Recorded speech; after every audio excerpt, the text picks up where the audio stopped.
9 number আমাকে প্রমাণ করতে দিল cos A by 1 minus tan A plus sin A by 1 minus cot A is equal to sin A plus cos A. যেহেতু আমার ডান পক্ষে sin এবং cos আছে, আমি বাম পক্ষের মধ্যে sin আর cos ঠিক রাখবো, tan এবং cot এর সূত্রটা sin cos A নিয়ে যাব। তাহলে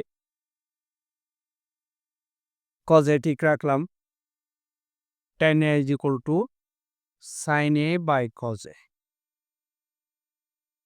প্লাস উপরের sin A ঠিক রাখলাম, নিচে 1 minus cot A is equal to cos A by sin। এর পরবর্তী লাইন ভগ্নাংশের বিয়োগ করতে হবে এবং লসাগু হবে, এদিকে হবে cos A, ওদিকে হবে sin A।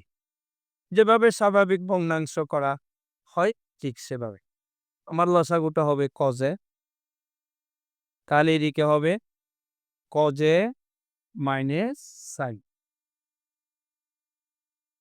অনুরূপভাবে এখানে sin A লিখলাম, লসাগু নিলাম, আমার লসাগু হবে sin A, আর এদিকে হবে sin A minus cos A। নিচে হরকে ভগ্নাংশের বিয়োগ করবেন লসাগু।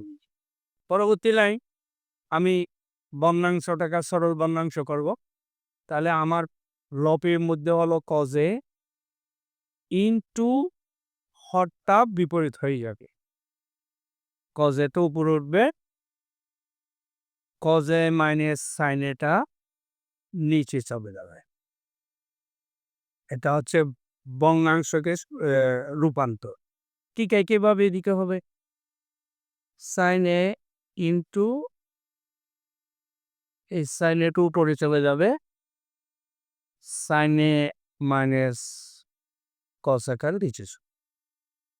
এরপরে cos A cos A উপরের সংখ্যা, তাহলে cos S করে নিচেরটা ঠিক থাকবে, cos A minus sin plus এদিকে sin A গুণ করবে sin S করে, আর এদিকে হবে sin A minus cos A।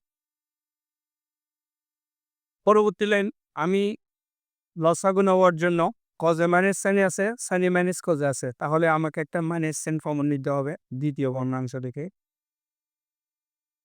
তাহলে প্রথম ভগ্নাংশটা আমি লিখে যাব প্লাস sin S করে লিখলাম, এখান থেকে একটা মাইনাস সাইন কমন নিলে সেটা বিপরীতভাবে বসে যাবে, cos A minus sin A হবে।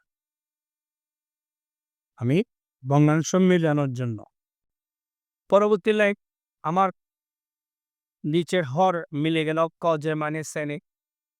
আমি লসাগু নেওয়ার সময় যেহেতু দুটো মিল আছে, আমি নেব একটা। এখানে যখন cos A minus sin A উপরে বসে যাবে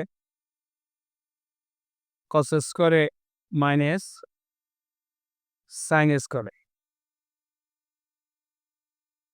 এখন নিচে ভগ্নাংশ লিখে ফেলব, উপরে লক্ষ্য রাখো স্কোর মাইনাস বি স্কোর বীজগণিতীয় সূত্র প্রয়োগ করব, cos কে ধরব A, sin কে ধরব B, তাহলে স্কোর মাইনাস বি স্কোর। তাহলে আমার সূত্রটা cos A plus sin A, আর এদিকে cos A minus sin B। যেহেতু উপরে নিচে মিল আছে, আমার এটা হলো cos A প্লাস sin সমান ডান পক্ষ প্রমাণ দেওয়া গেল।